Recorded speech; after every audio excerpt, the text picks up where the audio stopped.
bienvenue à notre deuxième émission de la découverte des îles de Sorel. La semaine dernière, eh bien, on a fait une très belle excursion parmi ces dizaines et des dizaines d'îles ici à Sorel. Mais il n'y a pas juste les îles ici. Il y a également le biophare qu'on peut découvrir. Alors, cette semaine, on va aller voir qu'est-ce qui se passe au biophare. Et j'ai avec moi toujours Madame...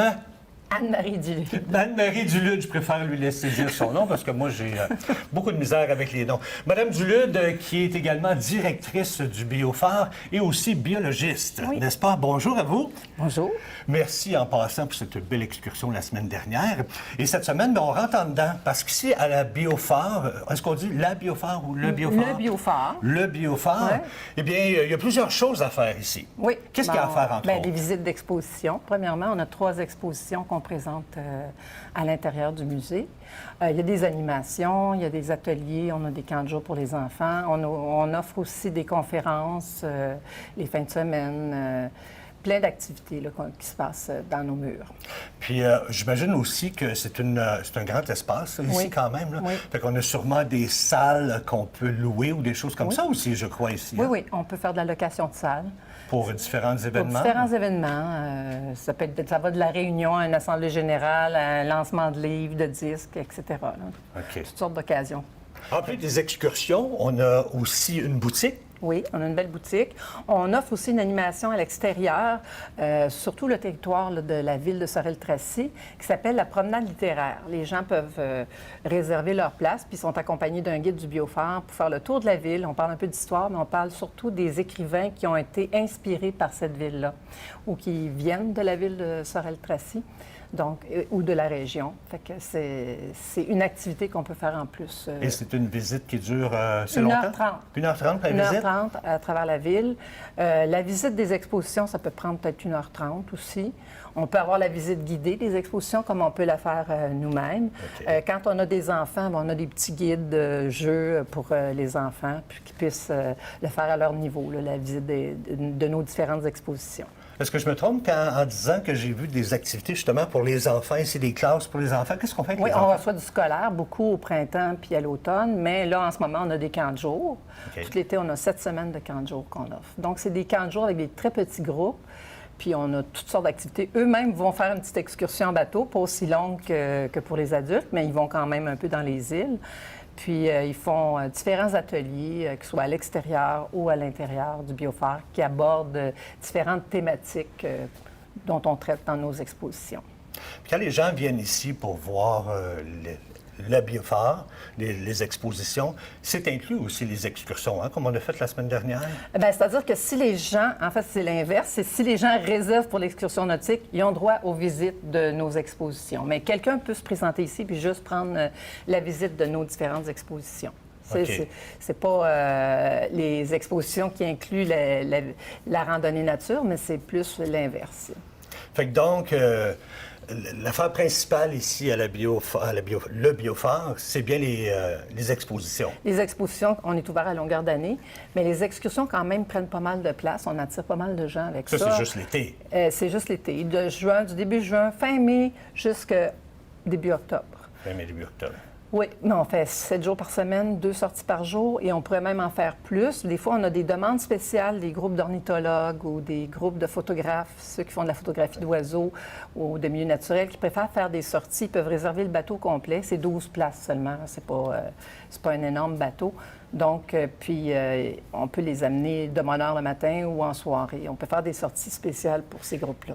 Mais pour les gens ordinaires, là, comme monsieur, madame, tout le monde, qui veulent venir faire l'excursion, est-ce qu'il faut réserver d'avance? Oui, parce que c'est juste 12 places. OK. Donc, oui, on a un site qui s'appelle randonnéenature.com. Ils peuvent remplir un formulaire, puis nous, on les rappelle, puis on leur fait part des choix, des disponibilités, parce que ça se remplit vite, là, à 12 passagers. Donc, oui, il faut qu'ils réservent leur place à l'avance. Parlons des expositions maintenant. Oui. Qu'est-ce qu'on retrouve au Biophare Oui. comme exposition cette année? Bien, on a 2 expos permanentes qui adoptent 2 pôles complètement différents. On a tout d'abord l'appel du large qui parle de la construction navale et de la fabrication d'armements pendant la Deuxième Guerre mondiale. Ça a été extrêmement important ici dans la région. Puis on a notre autre exposition permanente qui s'appelle l'Observatoire du Lac-Saint-Pierre, qui parle de l'histoire de la région, de la Nouvelle-France jusqu'à nos jours, et qui met en valeur beaucoup le milieu naturel. Quand vous dites permanent, ça veut dire toute l'année ou... Oui, bien, ça veut dire permanent, c'est des grosses expositions, donc ça dure d'une durée de 10-12 ans à peu près, une exposition permanente. OK. Oui, parce que c'est des gros investissements, c'est près de entre 800 000 et 1 million là, Oh, wow! c'est très coûteux faire une expo permanente, donc habituellement, c'est autour de 10-12 ans. Puis, on a notre salle d'expo temporaire où on a 1 à 2 expositions par année qu'on présente ici. On a créé aussi 2 expositions itinérantes, c'est-à-dire que c'est des expositions, là j'en ai une que je présente ici en ce moment, Germaine Guévremont et le Survenant, mais qui se promènent dans d'autres musées. Donc, d'autres musées nous louent ces expositions-là. Entre musées, on crée des expositions itinérantes. OK. Puis, d'un musée à l'autre, on en a déjà présenté qui venaient de l'Insectarium ou d'autres institutions muséales, là. Et si je comprends bien, le Biophare, c'est un musée. Oui. OK. Oui, oui, on a une collection. On a une collection de milliers d'artefacts là, et d'écofacts. On a des documents d'archives. OK. Oui, on a une bonne banque de beaux documents, de beaux éléments qu'on va retrouver quand on va visiter tout à l'heure l'exposition Germaine Guévremont et le Survenant. Justement, il y a un élément là-dedans qui est la fameuse veste en suède que portait Jean Coutu lors de la série télévisée quand il faisait Le Survenant à la fin des années 50 là, à la télévision de Radio-Canada. Wow, belle exposition. Oui. Mais je pense que les gens à la maison, ils ont hâte de voir cette exposition-là. Fait que diriez-vous si on se déplaçait et on allait visiter chacune de ces expositions? Parfait. On y va, on commence par... On peut bien commencer par Germaine Guévremont. Germaine Guévremont? Parfait. Allons-y. Nous sommes dans l'exposition de Germaine Guévremont. Germaine Guévremont, qui ne connaît pas le Survenant. Oui. Hein? Bien, les plus âgés vont se souvenir de la série télévisée qui a rendu ça vraiment populaire, mais c'est une œuvre, Le Survenant. Elle a écrit assez tard, Mme Guévremont. Au début, elle a publié Le Survenant, conte d'auteur, puis après ça, c'est devenu très populaire. Ça a été vendu en France. Après, ça a été traduit et vendu aux États-Unis et en Angleterre. Donc, elle a connu une assez bonne popularité avec ces romans-là. Mais Mme Guévremont, avant d'écrire cette histoire-là, elle était... Elle a été journaliste, hein? oui. C'est ça qu'on met en valeur dans cette expo-là. Quand j'ai travaillé avec le scénographe, on parle d'une exposition sur la littérature, sur une écrivaine. Faut qu'on se trouve une piste pour voir comment on va présenter le tout. Je travaille avec un scénographe qui s'appelle Mario Bouchard, qui est dans le domaine du théâtre et du cinéma. Donc, c'est tout le temps bien original ce qu'il fait. Alors, il est parti avec la dactylo de Mme Guévremont. Puis, il a dit, c'est comme un rouleau de papier, c'est comme ça l'avait écrit. Puis là, c'est des rouleaux de papier. Donc, les présentoirs c'est des rouleaux de papier qui se déroulent. C'est-tu l'original, oui, ça? Oui, c'est l'original. C'est l'original, oui, ça? Ben, on en avait plusieurs, là. On en a 2 dans l'exposition. OK. Ça nous a été prêté par la famille Guévremont. Puis ça aussi, c'est comme des rouleaux de papier, on parlait de journal, impression, donc il est parti avec cette thématique-là. Et ici, on met en valeur, en fait, son enfance. Elle vient de Saint-Jérôme. Elle avait une mère qui peignait. Ça, c'est un des tableaux que sa mère a peint d'elle-même. C'était une Labelle. Sa mère, donc, était apparentée avec le curé Labelle. Ah oui? Son père, c'était un Grignon. Grignon comme Claude-Henri Grignon, qui était le cousin de Germaine Guévremont. Wow. Et qui était écrivain, bien entendu. C'est lui qui, à un moment donné, elle a travaillé, Germaine Guévremont, parce que les femmes, à l'époque, c'était au début du siècle, là, c'était tout le temps pseudonyme. Hein? C'était tout le temps... C'était pas son vrai nom, jamais, sauf quand elle a publié... D'ailleurs, elle signait Germaine G pour Grignon Guévremont. Elle a voulu garder un peu son... à l'époque, son lien avec sa propre famille, parce qu'à l'époque, les femmes portaient le prénom et le nom du mari. Donc, elle, c'était une femme de tête, Mme Guévremont. Puis sa famille était différente, était très axée sur les arts, la littérature, la peinture. D'ailleurs, ses parents l'avaient envoyée étudier le piano et l'anglais en Ontario. Donc, elle était parfaite bilingue, ce qui a fait en sorte que, quand elle a rencontré son mari à Ottawa, puis qu'elle est venue s'installer ici, Bon, elle partait de la région des Laurentides avec les montagnes, tout ça, elle trouvait ça un peu ennuyant, Sorel. Puis son beau-frère, qui était dans le journalisme, lui a suggéré de devenir correspondante pour le journal De Gazette. Alors, elle a publié en anglais, elle était journaliste.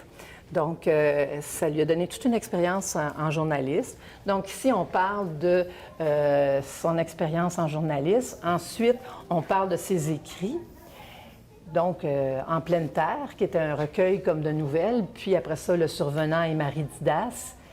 Et ensuite, tous les honneurs qu'elle a eus. Elle a eu des doctorats honorifiques. Elle a été reconnue à travers le monde pour la qualité de son œuvre littéraire. Elle a écrit peu de livres, Mme Guévremont, parce qu'elle a commencé tard. Elle devait écrire un 3e roman, mais finalement, elle est décédée.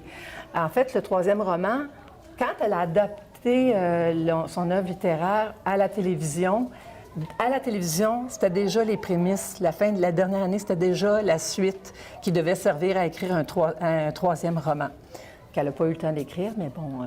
Donc ici, on parle de ça. On parle, bon, ça, c'est sa rencontre avec son mari à Ottawa, mais son mari venait d'ici, M. Guévremont. Okay. Donc, c'est lui qui va l'initier au monde des îles, la chasse au canard, la pêche, tout ça. Donc, c'est là qu'elle va avoir un coup de foudre pour les fameuses îles de Sorel, qu'on disait dans le temps. Donc, surtout le Chenal du Moine, qui va teinter toute son œuvre littéraire, y compris la série télévisée. Parce qu'on a eu un livre pour commencer en 1945, si je ne me trompe pas. Oui. Après ça, il y a eu la radio. Hein? Elle a fait ça à la radio. Une adaptation de la radio. Et ensuite, la série télévisée, qui était de... Et c'est avec ça qu'elle a fait un peu plus de sous, ce qui lui a permis de s'acheter un chalet, se faire construire un chalet sur l'Îlette au P. L'Îlette au P, c'était... On est passé à côté tout à l'heure, pas tout à l'heure, mais la semaine passée.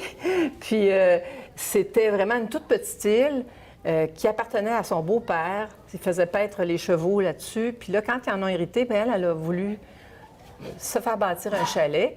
Puis à l'époque, les femmes n'avaient pas le droit, sans le consentement de leur mari, d'avoir une habitation. Mais elle a passé outre ça, puis elle s'est fait construire un chalet. Puis c'était vraiment son lieu où elle écrivait finalement les dialogues. Elle n'a pas écrit Le survenant, là, parce qu'elle était retournée à Montréal, mais elle a écrit tous les dialogues pour la télé dans son fameux chalet de l'Îlette au P. Puis c'est en 2005 qu'on a eu le fameux film du survenant. Oui, un autre survenant. D'ailleurs, on va aller voir ça de plus près. On va aller faire un tour de l'autre bord. Suivez-nous, on s'en va de l'autre côté. Puis de ce côté-ci, on retrouve un vieux téléviseur vintage. Qu'est-ce qu'on voit sur le téléviseur présentement? Bien, c'est une entrevue filmée qui a été faite au chalet de l'Îlette au P avec Mme Guévremont.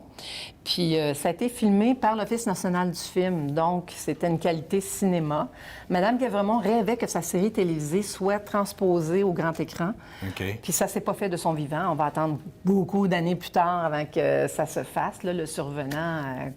tel qu'on le voit ici, l'affiche du survenant. Les costumes aussi, le manteau. Du survenant du film. Ici, c'est le costume du survenant porté par Jean Coutu dans la série télévisée. Ça, c'était le costume de Jean-Nicolas Véraud, c'est ça? Oui, c'est ça. Fait que, c'est ça, Mme Guévremont est interviewée. Là, les gens ont des écouteurs. On a créé un petit peu une ambiance de studio. D'ailleurs, après les chaises, on a des textes. Chaque chaise représente un personnage de la série télévisée. Donc, on a essayé de personnaliser. La seule chaise qui est orientée vers l'extérieur, vers la sortie, c'est celle du survenant, parce qu'il s'en va, le survenant, fin de la série. Oui. Ah, vous avez dit la fin du film. Bien, il s'en va, le survenant. Oui, il ne reste pas le survenant. Oui, puis ça avait gagné tous les prix, de toute façon. Il y avait eu un gala, puis il y en a un des prix ici qui était à Marjolaine Hébert, qui jouait dans la série télévisée. Un prix qu'elle avait gagné. Mme Picard en avait gagné un aussi. Donc, ça a été vraiment très populaire. Donc, on a mis des textes de chaque personnage, des extraits, pour que les gens puissent les lire, voir un peu le niveau de langage. Puis c'est Mme Guévremont qui adaptait ses romans pour la télé. Qu'est-ce que vous m'avez dit la semaine passée concernant sa maison, où je me souviens plus trop quoi, là, que les gens se présentaient chez elle? Ah oui, ça c'était drôle, parce que c'était tellement populaire, puis il n'y avait pas beaucoup d'émissions de télévision. C'est vraiment au début de la télévision, la série Le Survenant. Et Marie Didas aussi. Donc, les gens se prenaient pour des... et étaient convaincus qui était un des personnages, qu'il y avait une source d'inspiration. Le curé pensait qu'il était le survenant. Il y a une madame un peu boiteuse qui était arrivée pas loin du chalet, puis avait dit « C'est moi, Angelina Desmarais, c'est moi qui ai servi de source d'inspiration. » Donc, il y avait plein de gens comme ça. Puis d'ailleurs, dans le Chenal du Moine, il y avait le restaurant à Bedette, le restaurant Le Survenant, il y avait plein de... C'était tout axé là-dessus. Et Jean Coutu, qui était la grosse vedette de l'époque, arrivait en décapotable dans la région, puis c'était la grosse vedette là, qui venait rencontrer Mme Guèvremont, puis se faisait des tablés, des grandes tablés de giblottes en plein air, justement dans le Chenal du Moine, l'île d'Embarras. Ouais. Qu'on a vu, la dernière île, qui est un cul-de-sac, où il y a encore un restaurant pour la giblotte. Donc, eux autres, ils venaient se faire des tablés là, de ça, c'est dans le temps du survenant, dans ces années-là, c'est ça? Dans ces années-là, où c'était très populaire. Là. Mme Guèvremont recevait souvent certains interprètes de la série télé. La série télé, c'était faite en direct. Donc, c'était en studio. Il y avait, quand c'était un paysage de marais, c'était 3-4 quenouilles qui étaient plantées sur un décor. C'était pas... il essayait de recréer la réalité, mais ça n'était pas le cas. Tandis que dans le film, l'entrevue qui avait été faite par l'Office national du film, ils ont repris 4 scènes du survenant et ils ont filmé dans les lieux. À un moment donné, il y a une scène entre Jean Coutu et... entre le survenant et le père Didas, dans les îles où on était la semaine passée, là, dans les chenaux. Donc, c'est filmé dans les décors naturels pour l'entrevue. Okay. Mais c'est ça, c'était un peu un rêve qu'elle chérissait, Mme Guèvremont, qu'un film se fasse à partir de son œuvre. Parce que vous êtes choyé d'avoir tous ces items-là ici au musée. Dites-moi, vous parliez tantôt que c'est vous-même qui avez décidé quoi mettre dans le musée puis quoi mettre dans l'exposition. C'est pas mal toutes mes réalisations qu'on va voir. Là. Mais quand on fait une exposition comme ça, c'est des gros projets. On a une équipe de décor, on a le scénographe, un recherchiste, etc., etc. Donc, c'est ce genre d'exposition-là. Moi, j'étais gestionnaire de projet pour ça. Ça veut dire que je m'occupais de tout gérer, de faire les textes, de choisir les images, de demander les droits, etc., etc. Parce que ça, c'est toutes des photos. Les photos des personnages, ça vient tout de Radio-Canada. Donc, il faut demander les droits d'auteur, tout ça, là, c'est complexe. C'est assez complexe. Beaucoup de travail. Ouais. Ici, ça peut paraître simple, là, mais c'est la correspondance entre le père de Clémence Desrochers, qui était le poète Desrochers, là, qui a été une grande source d'inspiration pour Mme Guèvremont. Donc, lui, il a été un peu son mentor. Elle a commencé à écrire. Elle était insécure parce qu'elle a écrit quand même, le survenant était assez âgé. Puis, elle n'avait pas confiance en elle. Fait qu'elle n'arrêtait pas de faire des grandes descriptions de l'environnement, de comment les gens vivaient, parce que ça se passait au début du siècle. Puis, à un moment donné, Alfred Desrochers, il a dit « Mais où voulez-vous en venir avec votre fameux survenant? » Puis là, ça l'avait saisi, elle était partie chez elle, puis là, elle a écrit tout ça. Elle a commencé à écrire, là, elle était fâchée, elle a commencé à écrire son fameux roman. Donc, ils ont eu un échange beaucoup entre eux. Lui, elle l'appelait son survenant, des fois, cher survenant. Dans la correspondance, on voit ça beaucoup. Donc, ses sources d'inspiration pour le survenant, c'est son père qu'elle aimait énormément. C'est le père de Clémence Desrochers, le poète, et aussi son beau-frère, qui était un journaliste un peu vagabond, qui venait d'ailleurs. Donc, le personnage du survenant, c'est une bouffée de fraîcheur dans un milieu qui était plutôt clos. Donc, c'était à l'image du Québec de l'époque, qui était très replié sur lui-même. Donc, c'était comme un vent de renouveau. Okay. Il bouscule, il arrive comme un chien dans un jeu de quilles, il arrive dans ce milieu-là qui est très replié sur lui-même, puis il les bouscule, puis il va laisser une trace indélébile sur l'ensemble des personnages qu'il a côtoyés. Très belle exposition, merci beaucoup. Qu'est-ce qu'on voit ici, justement, vous disiez? Parfois, quand on réalise des expositions, on demande à un artiste de contribuer. Alors là, on a demandé à un artiste de créer une œuvre en lien avec le monde de Germaine Guèvremont. C'est l'artiste Julie Lambert de Drummondville qui a créé cette œuvre-là. Wow. C'est 3 couples, en fait. Il y a le survenant et Angelina. Donc, il y a des clins d'œil aux personnages. Et il y a aussi des clins d'œil. Elle a pris des photos aussi de sa famille, puis elle a intégré ça dans ses œuvres. Alors, il y a toujours des parties 3D, puis des parties plus comme gravées dans le bois, peintes. Moi, j'aime beaucoup J'aime beaucoup ce qu'elle fait. J'étais très contente parce que j'ai choisi cet artiste-là parce que je trouvais que ça allait avec l'ensemble de notre exposition. Il y avait le père Didas et ses deux épouses, Mathilde, qui est décédée, puis la fameuse Acayenne. Puis il y avait aussi le couple d'Amable et de Fonzine. Donc, c'est un clin d'œil qu'elle a fait sur cette dynamique-là des trois principaux couples du roman Le Survenant et Marie Didas. Super. La deuxième exposition, c'est? Oui, je peux vous montrer l'Appel du Large. On va terminer par notre principal expo qui est l'Observatoire du lac Saint-Pierre. Parfait. Allons-y. Alors ici, on est dans notre exposition principale, l'Observatoire du lac Saint-Pierre. On montre les principales caractéristiques qui ont fait en sorte qu'on ait été reconnu, la grande région, réserve de la biosphère par l'UNESCO. OK. Donc, on montre les grandes caractéristiques qui font qu'on a été reconnu. Alors, les gens voient ça sur des panneaux qui évoquent un peu un poste d'observation là, quand on va dans un quai qui avance dans les milieux humides. Alors, après ça, on entre dans la grande salle. La grande salle qui s'appelle? Bien, c'est l'observatoire qui se continue. OK. Oups, après vous. Alors, on est encore dans l'Observatoire du lac Saint-Pierre, mais là, on vient d'entrer dans la grande salle qui nous fait connaître différentes époques. On commence par la présence iroquoienne. Il y a 500 ans de ça, il y a eu un village iroquoien sur le bord de la rivière Richelieu. Donc, présence des Iroquoiens, qui était une nation, une famille de langue, les Iroquoiens. Donc, les Iroquois faisaient partie des Iroquoiens, mais ici, c'est ce qu'on appelait les Iroquoiens du Saint-Laurent. Donc, on a eu une fouille archéologique dans le coin. Donc, on montre des artefacts et des écofacts de cette fouille-là. On parle des grands explorateurs. Jacques Cartier qui est venu ici. Ensuite, Champlain qui était un excellent cartographe. On a une entrevue avec un historien géographe qui nous parle de la venue de Champlain, qui est venu 3 fois dans la région ici. Et c'est lui qui a nommé le lac Saint-Pierre. Parce qu'il est venu le jour de la Saint-Pierre, le 29 juin. Donc, c'est lui qui a donné le nom.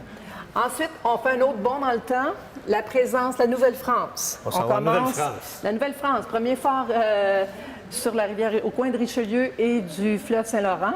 Ici, on parle du deuxième phare qui a été bâti par le régiment Carignan-Salière, dont un des capitaines s'appelait Pierre de Sorel. Donc, d'où l'origine du nom Sorel. Donc, on a comme la représentation du phare. On a des artefacts qui nous viennent du Musée de la Civilisation, qui étaient utilisés du temps du régiment Carignan-Salière, donc en 1665. OK. Ça date pas d'hier. Après ça, on a eu une période anglaise et allemande. Donc, la Maison des gouverneurs, c'est encore possible de la voir. C'est notre plus vieil édifice dans la région, qui date après la guerre d'indépendance américaine, donc 1781. Et où il y a eu une famille allemande qui a vécu là, à Sorel, dans la Maison des gouverneurs, qui est maintenant l'office de tourisme puis une salle d'exposition qu'on peut visiter. Et après ça, après la venue des Allemands, les Riedesel, on a eu des gouverneurs c'était leur résidence d'été, qui venaient ici, il y avait des rencontres officielles à cette Maison des gouverneurs-là. Alors, on va continuer. Oui. On continue. Après avoir traversé les grandes époques de l'histoire de la région, on arrive dans les milieux naturels, les marais, marécages, herbiers aquatiques, et on a cette maquette-là qui nous donne une vue à vol d'oiseau de l'ensemble du territoire de la réserve de la biosphère du lac Saint-Pierre. Ça nous donne une idée de l'immensité du territoire. C'est pas où on est allé se promener, ça, la semaine dernière? Oui, absolument.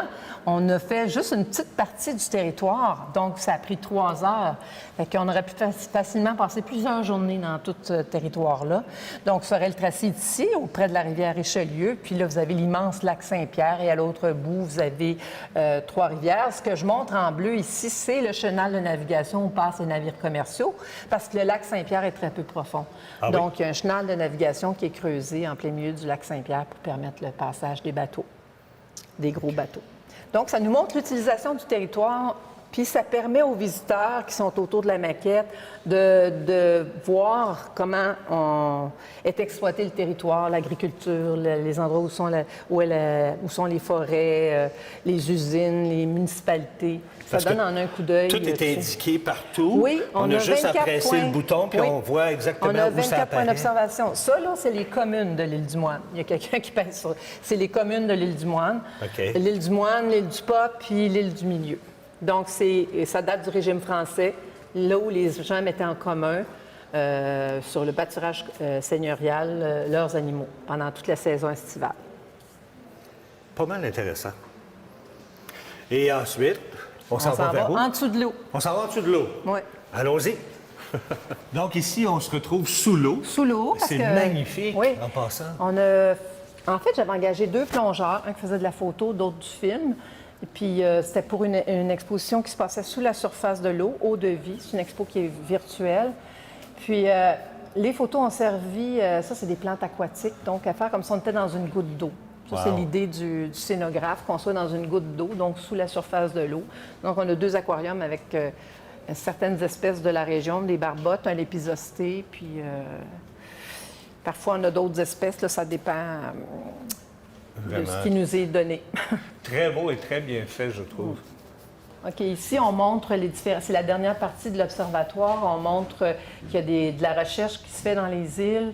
Donc ici, on a un suivi d'une population de guiffettes noires. Il y a la colonie de grands hérons. On a des activités qui sont pratiquées comme la pêche commerciale, la pêche sportive, la chasse au canard, qui est très importante. On a des espèces très rares qui vivent ici. Donc, il y a des lieux qui sont complètement protégés parce qu'il y a des espèces qui sont en voie de disparition. Alors, Puis, on a voulu focusser aussi sur les bons gestes qui sont faits en agriculture, dans le secteur industriel ici, aussi pour protéger les milieux naturels. On a changé nos habitudes, puis on essaie encore de les changer pour... parce que c'est ça qui fait en sorte qu'on est reconnu par l'UNESCO. Il faut que les gestes qu'on pose soient significatifs. Alors ici, c'est votre dernière exposition? Oui, ça s'appelle l'Appel du large. C'est une expo permanente aussi qui met en valeur la construction navale et la fabrication d'armements durant la Deuxième Guerre mondiale. Ça a été très, très important ici dans la région. OK. Alors voilà. C'est qu'on invite les gens à venir voir ces expositions-là, bien Absolument. sûr. Vous êtes situé où exactement, Sorel? Au 6 rue Saint-Pierre. La rue Saint-Pierre, c'est une petite rue qui entre dans le parc Regard sur le fleuve. OK. Vous avez aussi un site Internet, j'imagine. Oui. Qui est Biophare.com. Biophare.com, où on trouve toutes les informations. Toutes les informations. Les prix pour les excursions, les visites, et ainsi de suite. Tout est Oui, là. absolument. On tient à vous remercier infiniment de la part de CTB TV, de moi-même, pour cette invitation que vous nous avez lancée. On a adoré notre excursion et notre visite ici. C'est vraiment très, très beau. Et on espère que les gens vont venir vous voir pour découvrir ce site, ce musée, parce que c'est vraiment champion. Merci. Alors, Madame Dulude, merci beaucoup. Merci. Et au plaisir de vous revoir. Et c'est ici que ça se termine notre émission. On vous souhaite une belle journée et à la prochaine.